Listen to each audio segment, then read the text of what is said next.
The Four Nations face-off is finally here. We've got previews, we've got lineups, we've got power plays, we've got predictions.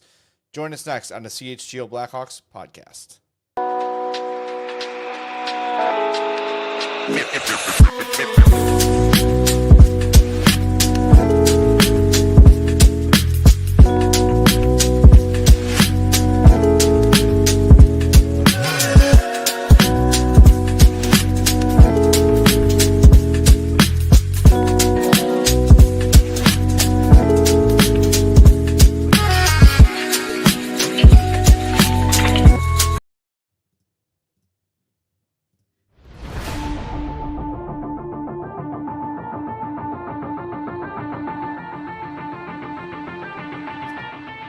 Welcome into the CHGO Blackhawks podcast on this snowy Wednesday in Chicago.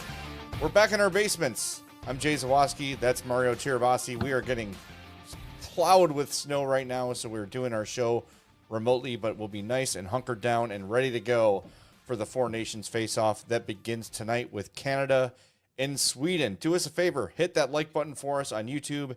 Make sure you are subscribed to our YouTube page as well. If you're listening on the podcast, we thank you. We love you. Make sure you are following or subscribed on your favorite podcast app and leave us a 5-star review on Apple Podcasts or Spotify. And if you do that, this is science, Mario. If you leave a 5-star review on Apple Podcasts or Spotify, the nation you want to win will win the Four Nations.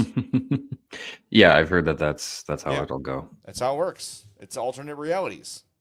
Yeah, There's only one way to find out. Yeah, exactly. So before we get into the previews, we're going to share the rosters, give our thoughts on the tournament as a whole. How are you feeling now that it's here, Mario? Are you getting excited about it? Like, what's your, on like a scale 1 to 10, how excited are you here? Yeah, I mean, I'm not gonna say that I'm like absolutely jacked up. 10 out of 10, like let's go USA. Like I'm feeling anything like that. Like it's definitely trying to mimic, that best on best international tournament that we've been missing in men's hockey for a while. So 8. I think I'm at an 8. I'm excited for it. I know it's not exactly perfect, but it's something that is trying to get those get those kind of vibes going again. And clearly, like this kind of tournament is something that the players missed being able to play in.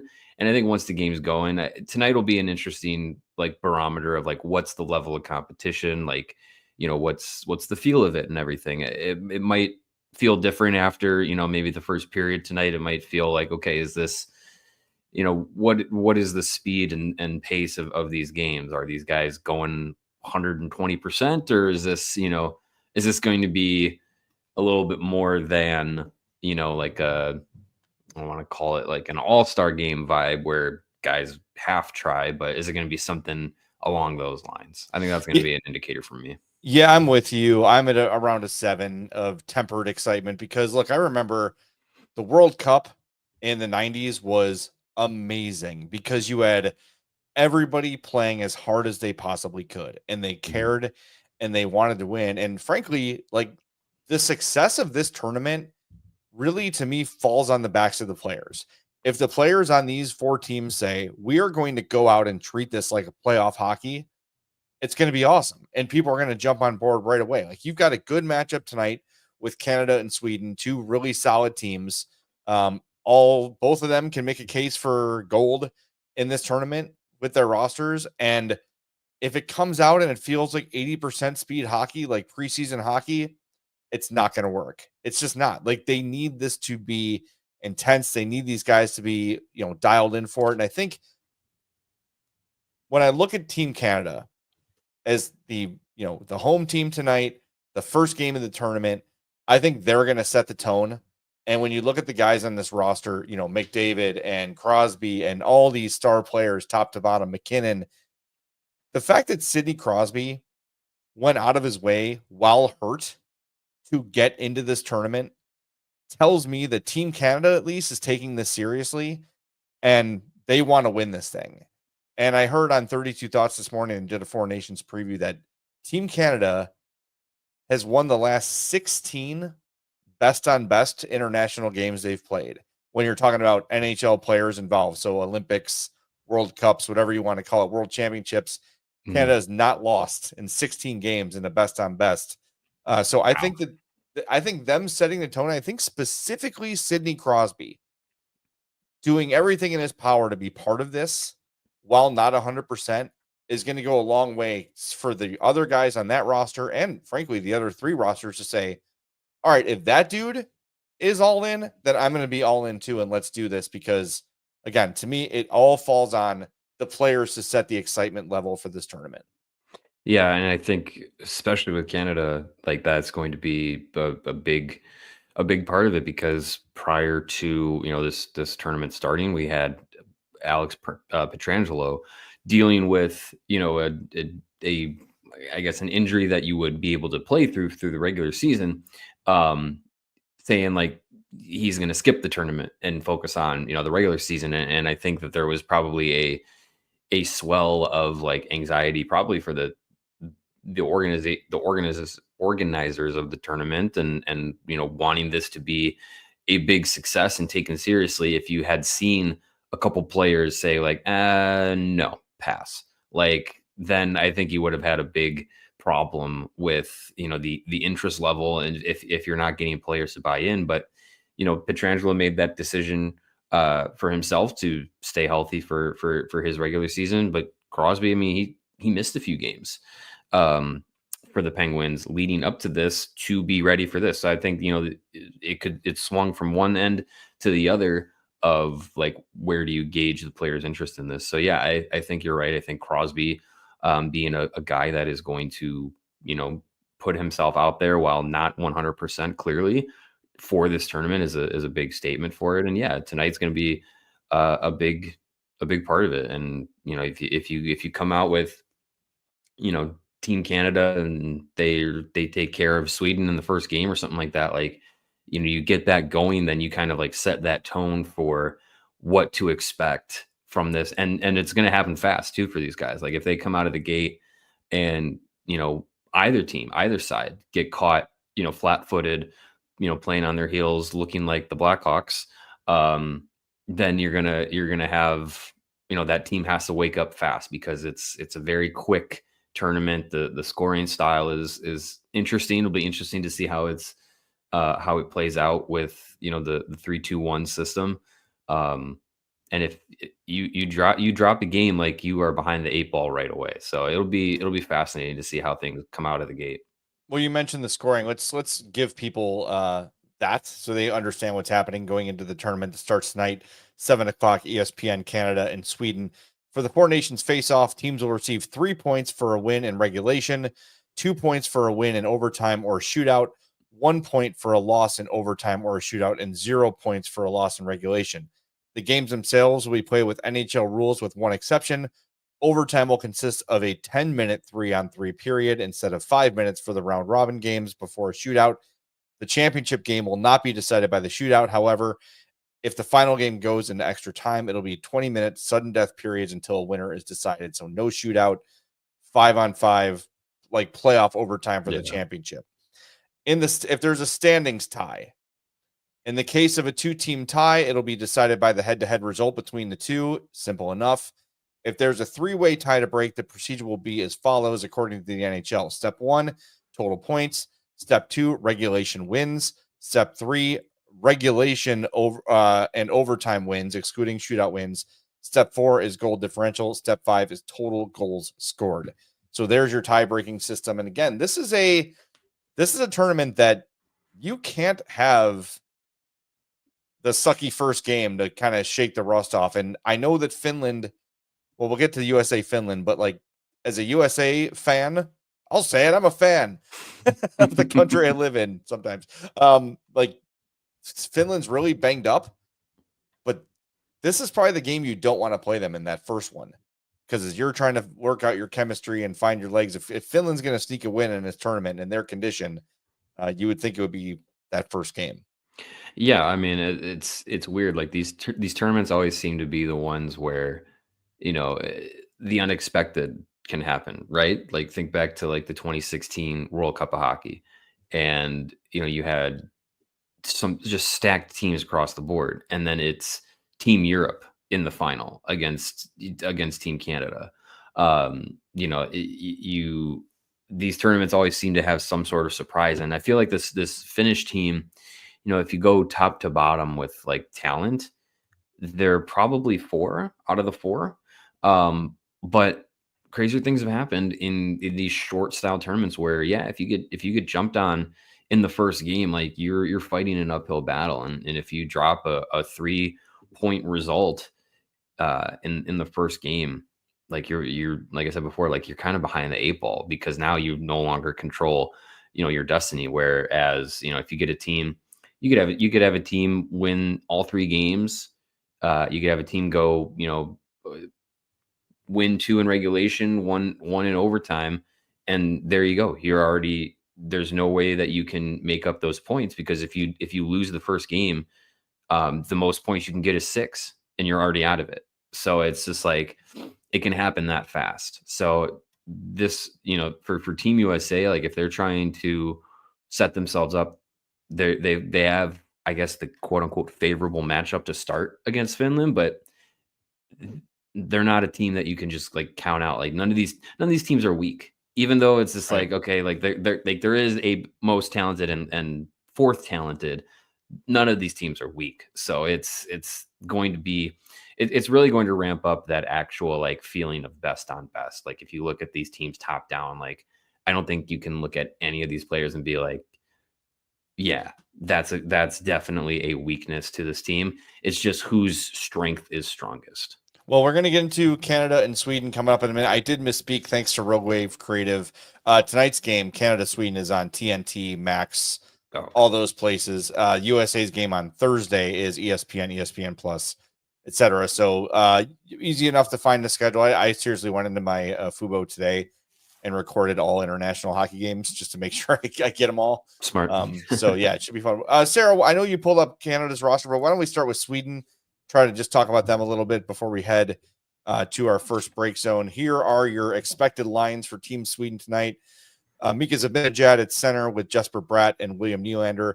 Elias Pettersson, future Hawk, with Philip Forsberg and Lucas Raymond. Joel Eriksson Ek with Adrian Kempe and Ricard Raquel, and Elias Lindholm with Gustav Nyquist and Victor Arvidsson. Leo Carlson is your healthy scratch up front.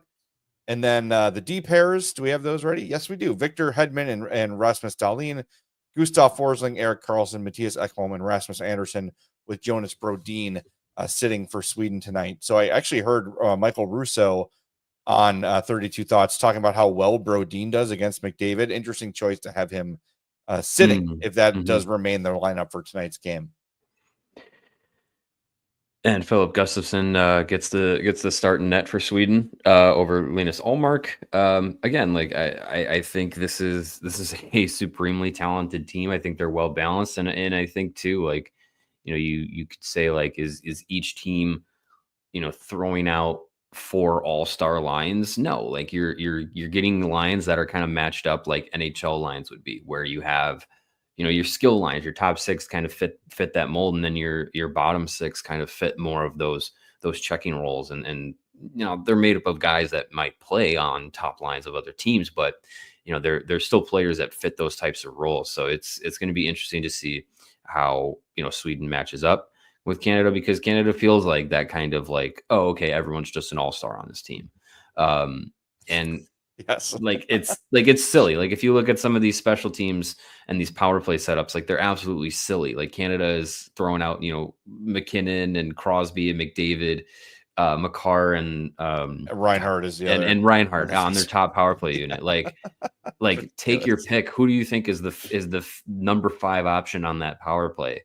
Like it might be Nathan McKinnon. Like is Nathan McKinnon like the the person that you worry about least, quote unquote, on a power play? Like it's silly. So I like Team Sweden's chances in this tournament, though. Not only this game, but in this tournament. Like I like the way that they're built. And I think too, like if you go into those short tournaments, like you if you have a style, if you have a roster that's able to play matchups, like that can be a big part of it, rather than just saying, okay, best 12, best 6. Like you might be able to to make some headaches for other teams. Well, a little more on Team Sweden coming up. Then we'll get in depth on Team Canada. Stick around here. Make sure you hit that like button for us if you haven't yet. I cannot see the like counter when we are remote, so I'm just trusting that the like button is being hit. But don't make me look like a fool more than I do myself on a show-to-show basis. Please hit that like button for us and be sure you're subscribed as well. Back with more on the CHGO Blackhawks podcast. And just as it's important for Team USA or Team Canada to not stink in their first game, it is also important for you to not stink in life. That's why you need Mando. Mando is a men's deodorant brand that's hyper-focused on keeping every aspect of a man's body smelling fresh and clean. That's every aspect. Mando overtly calls out more colorful parts of men's bodies: pits, belly buttons, balls, butt cracks, grundles, and more. Clean it all. You don't want any of that stuff to smell bad. You might neglect those areas, right? Let's see. I washed my pits, shampooed my hair, washed my face. I'm good to go. No.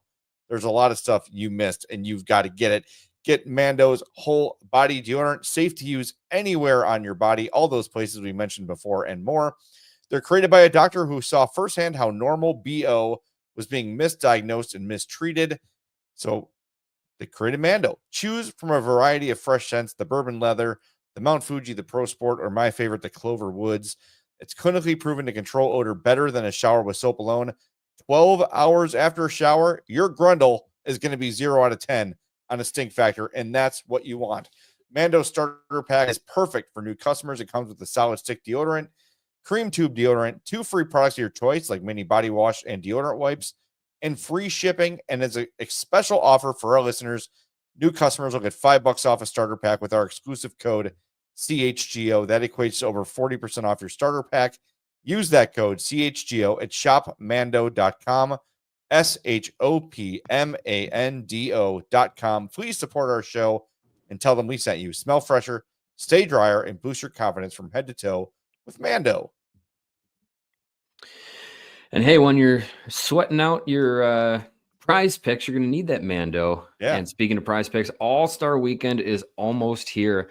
Prize Picks is the best place to win cash while watching your favorite players during the All-Star Game and the Saturday night events like the 3-point contest and the dunk contest.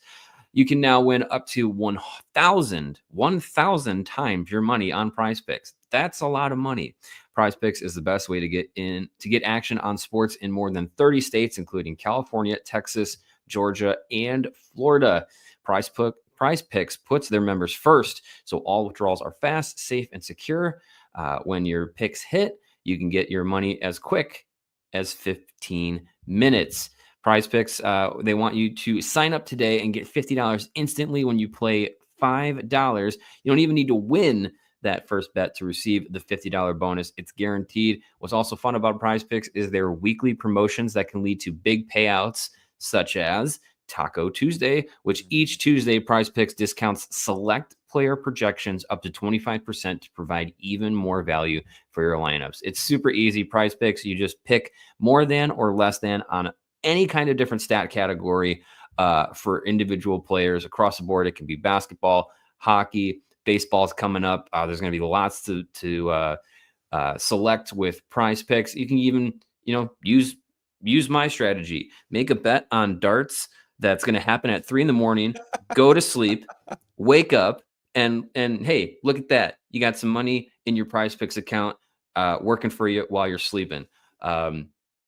Lots of fun can be had with Prize Picks. Download the app today. Use the code CHGO, and you're going to get $50 instantly when you play your first $5 lineup. Again, download the app. Use the code CHGO. $50 instantly after you play your first $5 lineup. Prize Picks, run your game. All right, back to Team Sweden real quick. As I look at this roster, what stands out to me is their defense. Hedman, Dahlin, Forsling, Carlson, Ekholm, Anderson, and Brodin. That's really strong. And Sweden has always been known for their back end, right? Goaltending, defense, but they've got a little more offensive firepower than they get credit for too. I'm going to go out. I know this is a crazy limb, Mario. Ooh. I'm going to be brave. I think Sweden's going to finish third in this tournament. Totally chalk. Yeah. On this one, I think. Yeah, I mean, I really like their again, like I really like their lineup. I like their ability to play matchups. But yeah, I do wonder if they have enough of that just pure firepower offensively. And I love, Pedersen and Nylander. Like they have those guys up there that can do that on the back end. Like when you're anchored by Victor Hedman, who's been there and done that all in the NHL, and you got a guy that is a star in Rasmus Dahlin. Like they have a really good setup. But I have a hard time when you match up lineup for lineup looking at teams like Canada and the US, and saying that Sweden, player for player is better.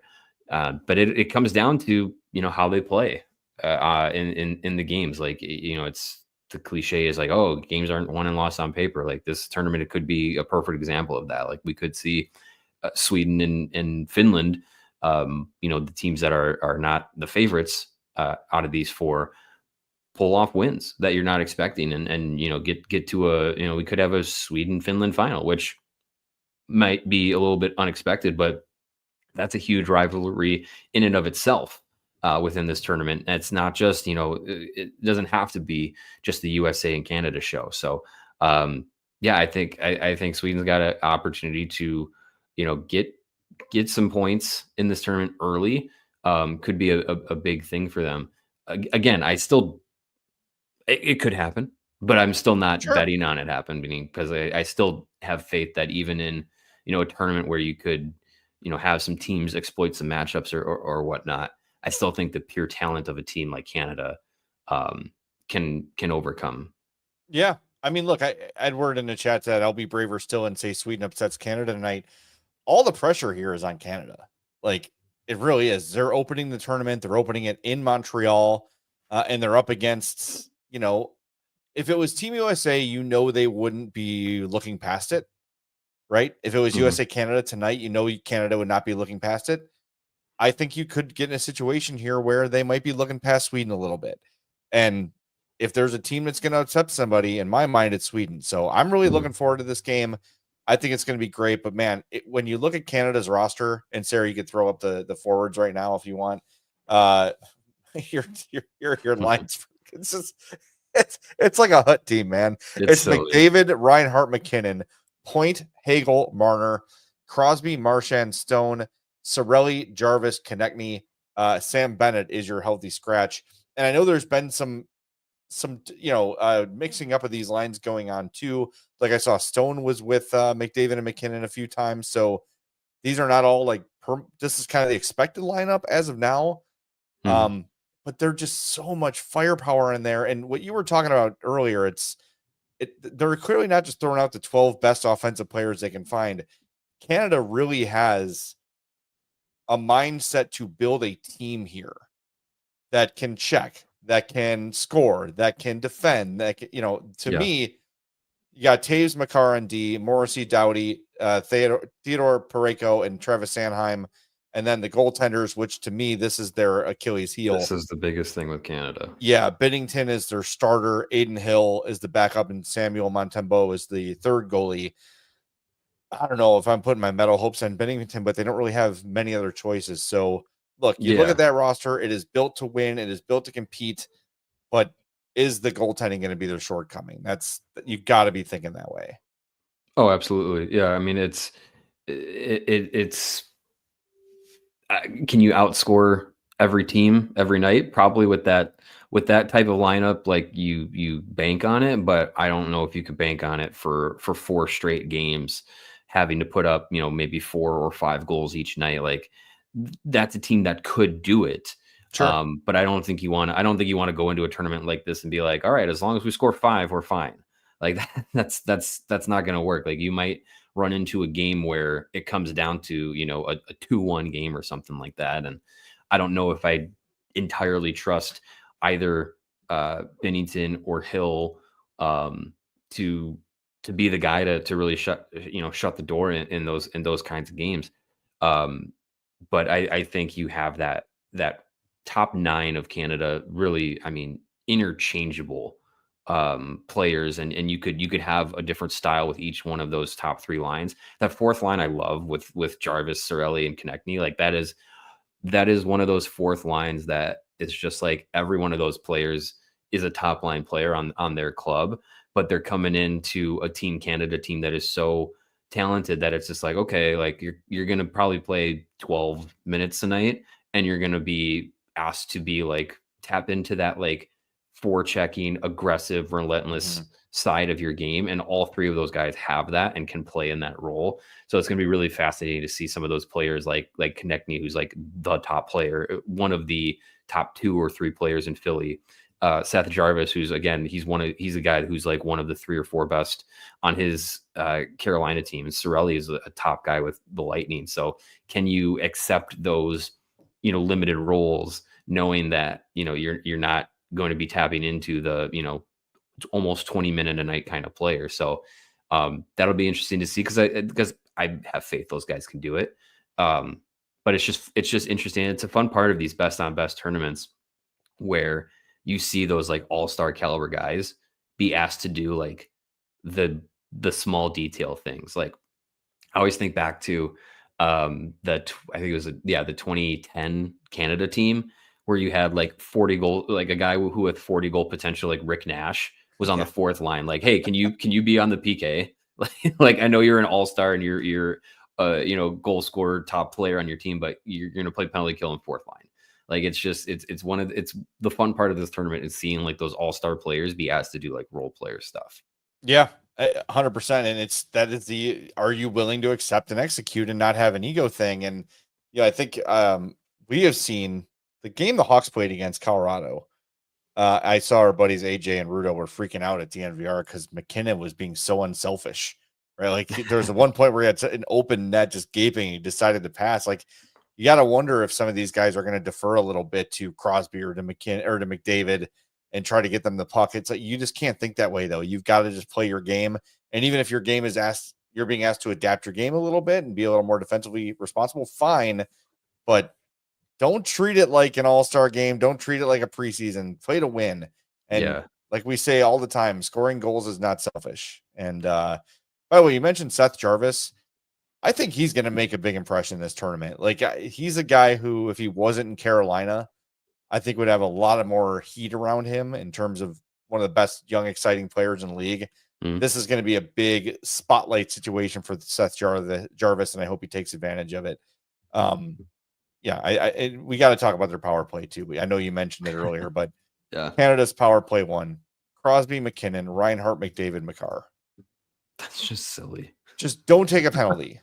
Yeah, I like every strategy, meeting for these other 3 teams should be like, if you take a penalty, you're going to be benched, because how dare you allow those 5 players to get on the ice at the same time with a 5-on-4 advantage? Like it's going to be silly. I cannot wait for the like, and that's not to say like, look, like these, like any of these teams penalty kills are also going to be like, wow, that's a really stacked penalty kill. Exactly. But but I don't think any penalty kill you could put out there, maybe even like for Hosas in his prime or something, like as a penalty kill, might not have a great chance against a power play with like literally all like 4, maybe 5 Hall of Famers on it. Like it's insane. So yeah, that's a part of this tournament that could really make or break some of these teams is special teams. Like if you have a bad night where you're going to the box 3 or 4 times against a team like Canada, like good luck. Like you might be giving up 3 power play goals alone if you get in those situations. So yeah, that's gonna be a huge part of this tournament. Well, I mean, your only hope is that at least early in the tournament, and it's only 3 games before the championship, they just pass themselves into submission, trying to be perfect, and don't put the puck on net, and they're a little too passive, and they're not just attacking, trying to score.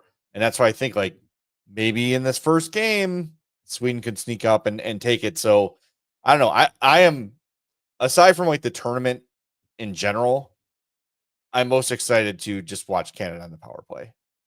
It seems like a channel for that. Yeah, right. It should be like the when they had like the Albert Pujols like chasing 600, like okay, here comes, it pops up on your screen. Team Canada's on the power play. It's like, oh, I'm gonna change the channel now. Yes, change the channel immediately. Yeah. Don't change the channel here because we're going to be back with a preview of Finland and USA and give some extra thoughts on the tournament as well. Also, if you missed it, Scott Powers spoke to Kyle Davidson. Not a ton new in there, but if we have time, we'll get to that a little bit too. Hit that like button for us. Make sure you subscribe to the page. We'll be back in a second on CHGO Blackhawks. But as you're sitting down to watch Canada and Sweden tonight, or USA Finland on Thursday, why not head to your local Hooters instead? Go out. You don't need to cook. Get yourself some of the greatest wings on the planet. Is there any better combo than Hooters and Chicago sports? Well, yes, probably Hooters and sports from other cities, but the point remains that sports and Hooters go together perfectly. And you know what makes Hooters so special? They care about their people, the food they serve, their guests, and their community. They have experience like no other, and it's based on years of hard work. Every Tuesday in February through the 25th, your wing cravings can make a difference. Hooters is donating a portion of chicken wing sales to Holy Family Schools, helping fund tuition, books, classroom supplies, and more for kids in under-resourced community. With the support of our Chicagoland Hooters family, we've raised over $1 million since 1992. Let's keep it going because kids can't fly without wings. I love that. That is so true. Cheer on your favorite teams or watch the Four Nations from any of the 11 Chicagoland Hooters locations. They got Aurora, Countryside, Downers Grove, Joliet, Lansing, Melrose Park, my hometown of Oak Lawn, O'Hare, Orland Park, Schaumburg, and Wells Street. You can even order online for pickup and delivery. Check them out at originalhooters.com. And if you enjoy the decor around Hooters, you're probably going to be enjoying some brightly lit neon signs. And if you want some of those types of signs in your home, then why not check out our friends at Saturday Neon? Started by two college buddies, Saturday Neon makes officially licensed collegiate logo LED neon signs perfect for your home, your office, your dorm room, your fan cave or bar, or if you are like me in college, all five at the same time.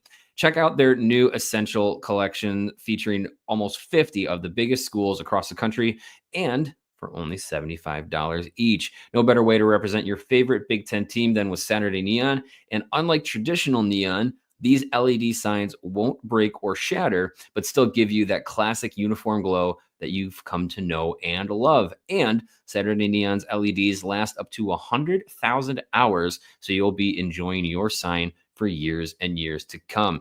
It's a perfect gift for the upcoming holiday season. If you want to get your Valentine a Saturday Neon, what better way to say I love you than with a giant neon sign of your favorite collegiate team? I can't think of a better one. CHGO has also used Saturday Neon to get our studio signs up and glowing. They look great on there on our set, both in Studio A and B. So use code CHGO to get 10% off of your order at SaturdayNeon.com. That's Saturday Neon, the way that you would normally spell Saturday and Neon.com. Use the code CHGO to get 10% off your order. All right, let's move on to Team Finland, and they are going to be Team USA's opponent on Thursday. The big story with Finland is the players they've lost. They're without Miro Heiskanen, Rasmus Ristolainen, or Jani Hakanpää. They've been replaced with Urho Vakanainen, Henri Jokiharju, Blackhawks legend, and Nicholas Matinpalo.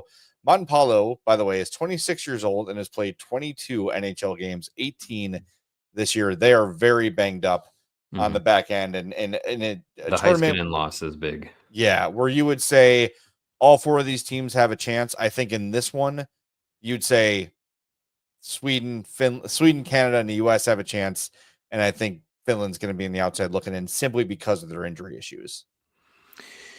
Yeah, missing Miro Heiskanen is huge. That's a guy that you can count on to play 25 plus minutes a night, do everything. And I think this Finnish team probably would have put a lot of those responsibilities on his shoulders. But I mean, the Finnish hockey as a nation always has a way of surprising us, right? Yeah. They always seem to be, oh, okay, that fourth or fifth team in each tournament that you give the big ones the advantage, and then oh, here's Finland in the final. Like they have a way of surprising. So I wouldn't be shocked if, even if you're missing, arguably your best player out there, that this Finnish team is able to play within I always think of Finland as like a really good system team. Like they're not always the most talented team in these types of tournaments, but they play structurally sound, and then that could come to their advantage, especially when you're icing probably the fourth best roster out of these four. So I mean, it's hard to argue against, when you got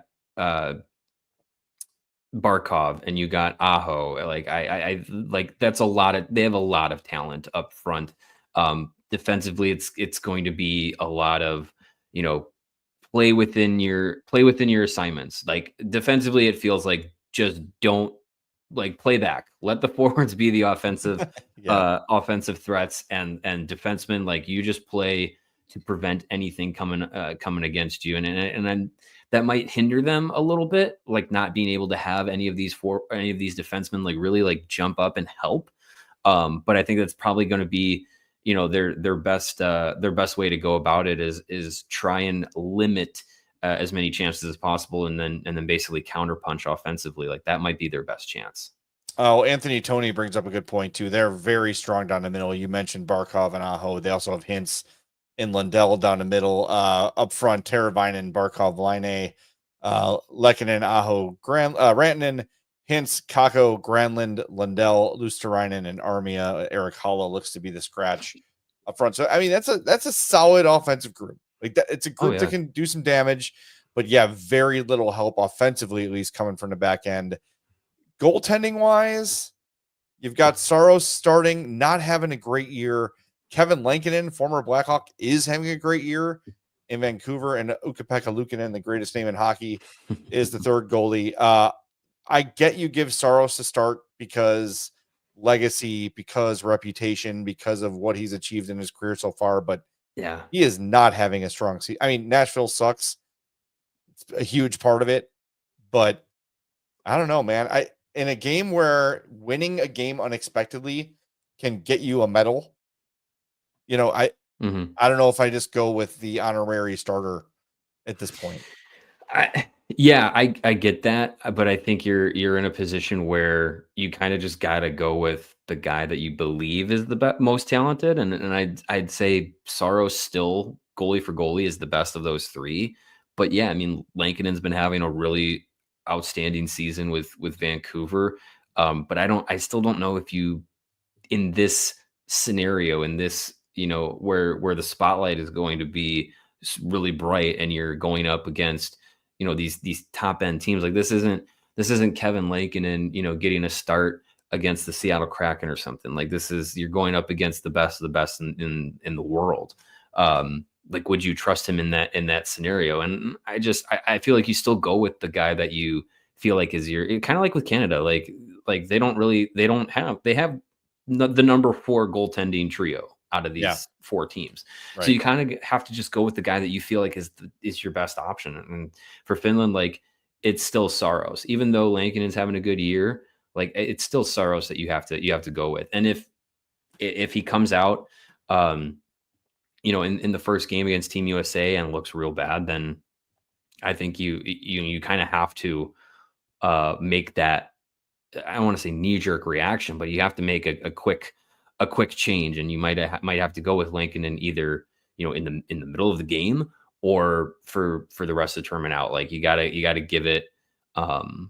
You can't really have a big leash with these guys. Like you have to be able to, if there's a problem, you have to nip it fast.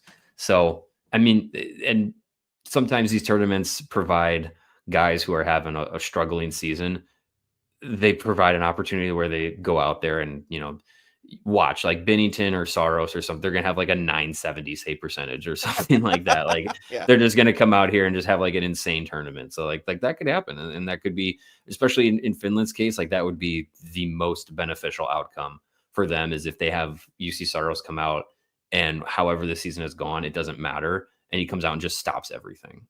Yeah, well, I think also something that they have going for them is the fact that they know, look, we got to be within our system here. Like we've got to play within our structure. And also like a lot of these guys have played together a lot and on the national stage or whatever. They know each other, they know how to play together, and they've got the secret weapon, my friend.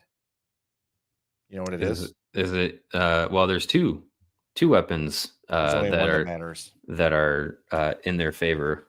They've got Teuvo Teräväinen behind the bench. Yeah, that's one of them. So that's the only one that matters. So, that's a sneaky thing no one's talking about. I'm just saying. Yeah. Stanley Cup winning assistant coach Teuvo Teräväinen, by the way. Someone's got to say it. But yeah, if they can just play north and south and hang, you got a chance. But losing Heiskanen it's huge. I know the U.S. losing Quinn Hughes is massive. We're going to talk about that coming up here in a minute. But I think if you go like pound for pound, the loss, this might be the biggest loss of the tournament in terms of what they mean to that team. Yeah.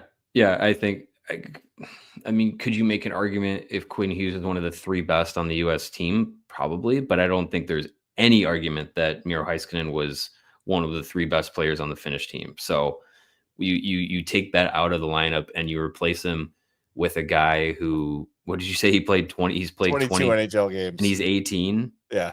Okay. That's it. And I'm he's not 18. He's 26. Oh, okay. I thought you said he was 18. I was going to say, I haven't heard of this kid. 18 Either games this year, 22 total, and he's 26 years old.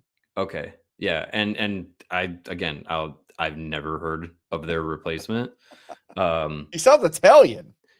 Yeah. Nicholas Montepalo. Yeah. Right? Who's the other guy? Oh, Matthias Michelli is Swedish or Finnish? I can't remember, but he's not Italian. But yeah, it's that's a tough, and like Team USA can replace Quinn Hughes with another guy who you're like, oh yeah, he probably would have made the team anyway. But like Finland, it's thin. So that's gonna be a big part of it. All right. Now we move on to the United States. Imagine the eagle, making that sound as we show the graphic. Exactly. I hope they use that as their goal song. That was so good with the World Juniors. 100%. They absolutely should. Let's hope it carries on. USA forwards: Austin Matthews, JT Miller, Matthew Tkachuk, Jack Eichel, Kyle Connor, Brady Tkachuk. God, I love that line. Jack Hughes, Dylan Larkin, Chris Kreider, Vinny Trocheck, Jake Gensel, Matthew Boldy, and Brock Nelson are your forwards for USA. I believe actually that now Kreider will be scratched and Nelson will be in.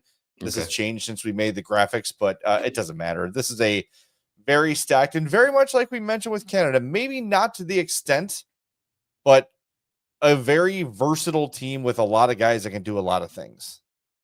Yeah. I mean, it's just silly the amount of talent you have. And yeah, when you go down and your 4th line has got guys like Jake Gensel and Matt Boldy on it, like that's a pretty talented forwards group. And yeah, I mean, I think, there were maybe some questionable roster decisions made, adding a guy like Kreider rather than someone like Tage Thompson. But I still think like you have arguably your best USA group that you've had in a very long time. And I'm going to be interested to see, like, this is the first time you get to see guys like Matthew Tkachuk and Brady Tkachuk and Jack Eichel and Austin Matthews like play together at this level, because none of those guys have had the opportunity to play in tournaments like this. Yeah. World Championships is one thing, but that's, you only get a fraction of the best players because that happens at the same time of the Stanley Cup playoffs. So this is going to be exciting for this USA group, because these are all guys that were, kind of part of that group that brought in like a really big resurgence that we've seen at the junior level for Team USA and the development program. And, the success that program has had over the last few years kind of started with this core group of guys that came up through those ranks. So it's going to be awesome to see them all starting to, get an opportunity to play together. And yeah, I think, the U.S. power play is equally as silly as the Canadian one. And I think it's, again, it's like we said with Canada, like it's going to come down to, who's gonna have that mentality of like, yeah, I know we're all stars on here, we're all supremely, talented players, but you can't have the mindset of like, oh, everyone's got to get theirs. Like, who's going to be the one to be like, no, like I'm going to step up, because there's a lot of ego in that room. Who's going to be the one that's going to step up and make it happen for their team? Yeah, power play one for US is Austin Matthews, Jack Eichel, Matthew Tkachuk, Jack Hughes, and Adam Fox. Oh God, that's awesome. So good. What we were talking about with Canada, right? Like deferring to Crosby, deferring to McDavid. I don't see that on Team USA. I don't think that guy is there. Like you have a lot of guys like Matthews, Eichel, Matthew Tkachuk, who are all kind of even in terms of like reputation or whatever. Yeah. I don't think there is that guy where it's like, oh, we must defer to the great. Like I don't know what the American equivalent of that would. It be Patrick Kane? Maybe if Kane was on the team, would that be the guy who would maybe get the deference from the younger players? Maybe, yeah. But yeah, they don't have anybody like that. Yeah, they don't really have the legend at the moment. Yeah, on this roster, I think Kane would be the closest thing that they could possibly throw on there at this point. So that could be helpful. And you got some dudes with some swag on them, man. Like a Chuck brothers and Matthews, like they want to be on the highlights. They want to be guys scoring goals. This is a team I can really get behind. I like this roster a lot, especially up front. Sarah, let's throw up the deep pairs too for the Team USA. Quinn Hughes, Charlie McAvoy. Hughes is off. This is an old one. So Jake Sanderson has jumped in for Quinn Hughes. Charlie, that's my bad, Sarah. Charlie McAvoy, Josiah Slavin, Adam Fox, Zach Werenski, and Brock Faber, the plus-minus king of Minnesota. So yeah, with Quinn Hughes out, that is a massive loss. Again, probably not as big as Heiskanen, but that's a big loss for USA. But again, just a very solid defensive pair, defensive set. And I will say, as I mentioned with Seth Jarvis, this could be, hey, look at how good I am. I'm Zach Werenski. I know, I'm a way better player than I'm getting credit for. Look over here. Yeah, I mean, he's a guy that has been one of the best U.S. defensemen over the last handful of years, and I think probably a lot of people don't recognize that because he's played in a market like Columbus that's not as publicized as others. And he also was, him and Seth Jones in their time in Columbus were the 1 and 2 guys that were there, and they would have really good seasons together, and Seth Jones would garner some of that spotlight while he was there. So he's having a really impressive year, and I think this could be a really a big breakout, like you said, a big breakout opportunity for him. And with Quinn Hughes going down, like Zach Werenski is a guy that kind of plays that style where he is, a good two-way player, a good offensive threat. And with Hughes out, you also get an opportunity for a guy like Jacob Slavin, who is probably arguably one of the best defensively sound defensemen in the NHL. Like we always talk about, like, the discussion around, like, should there be 2 awards for individual awards for defensemen, like the Norris and the Hjalmarsson. Yeah, one that is like, here's for an offensive defenseman, here's for a defensive defenseman. When you have those conversations, like Josiah Slavin is always one of the first names, if not the first name that comes up, where it's just like, yeah, if you had an award for a defensive defenseman, he would be there. So I think, like, while his style doesn't really grab headlines, like he is one of the best defensemen in his own end in the league, and this could be an opportunity for him to kind of like put his stamp out there as that guy, because he's going to get opportunities on the top pair with more offensive minded guys like McAvoy and Fox. These guys, they got to get out of Carolina. There's just not enough attention. You hear me, Mikko Rantanen? Carolina is where NHL reputations go to die in obscurity. Yeah. So you probably should make the jump over to an original 6 franchise, one with a lot of cap space and some young promise. Did I say Josiah Slavin? If I did, I'm sorry. Jacob Slavin. Josiah is his brother, former Blackhawks prospect. No, Jacob Slavin. If I said Josiah, sorry, Jacob Slavin. Yeah. Josiah is a cooler name anyway. Sure. He's out there churning butter and raising a But barn and it's Jacob with 2 C's though. Jacob. Yeah, so it's fancier, I guess. Yeah, we have Yeah. to, before we get to the goalies, we got to acknowledge young Dangle God who threw in a dollar, and Josh baited him, saying, "Young Dangle God, who's your favorite player on the power play in history?" And young Dangle God threw in his dollar because he mentioned Patrick Kane. Well, thanks, So thank you Josh, for the dollar. But the getting us the dollar goaltending off. here, this is where USA really has a big advantage over the others. Like you've Yeah. got. I mean, I would argue 2 of the top 10, including the best goalie in hockey in Connor Hellebuck. Mhm. I mean, that is a clear, and Joe, by the way, Jeremy Swayman too. He's fine.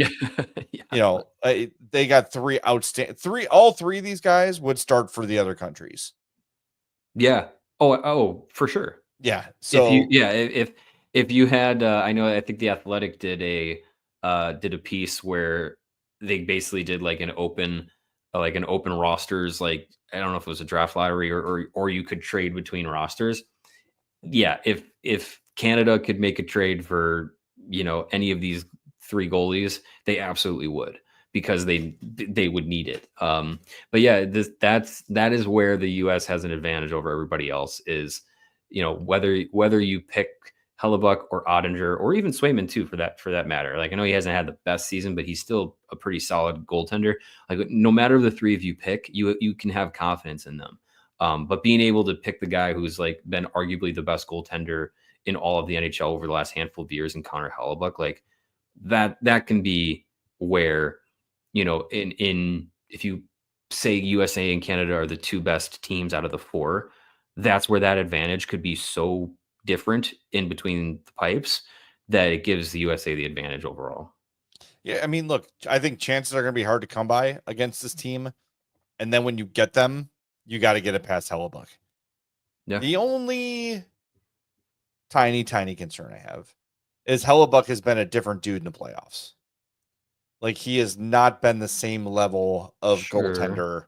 And again, competition's better, right? So maybe you're stacking up regular season stats against the San Jose's and the Chicago's of the league, right? You don't get to play against them in the playoffs, but he just hasn't been awesome in the playoffs. And I'm still going with him. I have very few doubts that he's the best goalie in the world, but you can't really talk about Connor Hellebuck without acknowledging the playoff struggles. Sure. And maybe some of that could be end of the season fatigue. Luckily this tournament's happening in February. So if that's part of it, like we're not at that point yet. So no, that's it's valid to say, that he's had some struggles in those big moment games, but I still go to him and still trust him more than anybody else in this tournament for sure. Windy City Hockey says Hellebuck looks burnt out when it gets to the playoffs since the Jets overplay him. That's Well, yeah, it's part of that's it. the other thing too is, when you play 60 plus games, and you're, a focal point on your team to have to like make the difference, that can wear on you. And then when you get to the playoffs and it's, so much more gets put on your plate, that can be tough. That can be tough for goaltenders to carry a team for an entire regular season and then through the playoffs too. I mean, how many, like look at Carey Price's career. Like he was one of the best goaltenders of his generation, and never won a Stanley Cup. Got close, but never won one. So like it's tough for, those kinds of guys that, carry the brunt of 60 plus, sometimes 70 starts in a season and then carry it through the playoffs too. Couple good questions I want to get to before we make our predictions. Earlier in the chat, Alex Ramos said, where would Russia rank if they were in this tournament? That's a really good question. Third. I would say so. I would say third, and you might have a case to say second. And I have to say, like, a lot of this international stuff over the last 6 years, whatever it's been, where Russia's not been able to participate, was the 2018 Olympics. That wasn't that the ROC, like representative, like Russian Olympic competitor or something like that. Wasn't that 2018 or was that 2022? I'm so bad with this stuff, but I'm not sure. But It's I feel been, like 18 is right. It might have been 20. I don't know, but it yeah, just in the feels last it handful of just feels years. a little disingenuous to have a best on best of the best hockey nations without Russia. And I get it. I understand why it's being done. Fine. But I also don't think that the players have anything to do with what's happening on the world stage, and probably shouldn't be punished. And that goes beyond hockey too, like gymnasts Right. and whatever it might be. And it looks like they're not going to be part of the 26 Olympics either. Yeah. So it is worth acknowledging that Russia, if they were in this, would have a very solid chance of winning it. And now maybe we get to see Demidov sooner. Well, I mean, if you're only using NHL players for this tournament, he wouldn't have been in it. But Yeah, yeah, I guess not. Olympics, yeah, I think maybe you'd have a case for he could have been involved in that. Who knows? But I mean, yeah, if Russia was in this tournament, you'd have a case to say that they might have the best goaltending group with Sorokin, Shesterkin, and Bobrovsky. Vasilevsky as two. Like, pick three of those four. You're not wrong. And yeah, like Kaprizov, Panarin, Ovechkin, Malkin still would be part of it. Kucherov, like, it's just an insane amount of talent that unfortunately is like unable to be involved in tournaments like this. So yeah, it stinks, but from the sport aspect of it. But yeah, it's just something that you just can't control it. And then Illini McGee with a Hawks angle of it. He says, "Are we glad to see Bedard get rest?" So I'm taking in the Suns game. Yeah, I don't. I think he's been playing well. I kind of don't want to slow down this little bit of a hot streak he's been on, but I'm not overly worried about it one way or the other. But yeah, I think it's And somebody asked us on Twitter about like, hey, why aren't Nazar and Slagger going back to Rockford to play? It's like I think they've earned a rest. They're probably here for the rest of the year, so let them catch a breather, and it's not a mental reset. Yeah, the rest I'm fine with, and I think that's an angle of this tournament that like could unfortunately like pop up, is that you have a tournament like this, you have these top elite players going 100%, and there might be an injury that comes out of this tournament that affects a team's Stanley Cup, aspirations. Yeah. I know the Blackhawks don't have any of those Stanley Cup aspirations, but if Bedard was out there, there'd be a little part of me that'd be like, don't get hurt. Like, because you never want to see that for anybody, but especially in an in-season tournament like this, like you run that risk. And yeah, I just like you hope it doesn't happen, but it just feels like with these kinds of tournaments, there's always something that just seems like to pop up, and you're just like, ooh, that's gonna really hurt that team. Yeah. All right, we got 3 minutes to go. Let's make our predictions here. Give us your final standings, Mario. Who do you got? I'm gonna go. Man, it's hard to pick against Canada because of their pure firepower, but I think the difference in net might end up actually coming back and biting them. Like we've had that discussion about like, okay, here's what Team Canada would have looked like at the Olympics and blah blah blah and all this stuff, and it's always been like, the goalies would drag them down. Now we're gonna see it. I think Canada does get bit by the goalie problem. I'm gonna say USA, Canada, Sweden, Finland. I've got the same 4. And I do think, like you said, that the goaltending will be the difference. We just saw Jordan Binnington, unimpressive. Aiden Hill, I think, is more of a symptom of the team he's on. In fairness, saying that from a distance, everyone said that about Corey Crawford and was wrong. So maybe I'm wrong, and Aiden Hill comes in and proves to be a stud. But I just think, despite no Quinn Hughes, I just really love the way USA is built, and I think they are going to play like a team. There's not going to be any deference. There's not going to be any, globe trotting. I think they're going to play north and south, play physical, and they've got the goaltending to win it. So I'm going USA, Canada, Sweden, and Finland. So it's going to be fun. All right. By the way, we're back tomorrow night or Thursday. No, tomorrow. Yeah, Thursday. Thursday night. Jesus Lord, I don't know what day it is. Tomorrow night, USA, Finland will be on post game. Me, Mario, Greg, the 3 of us will be there. As soon as the game ends, that game, 7:00, ESPN, ESPN Plus. Tonight's game, Canada and Sweden, is on TNT and Max at 7:00. So lots of good hockey coming your way before we talk next. But make sure you join me, Greg, Mario tomorrow night after USA and Finland right here on the CHGO Blackhawks podcast. We all silly like the mayor.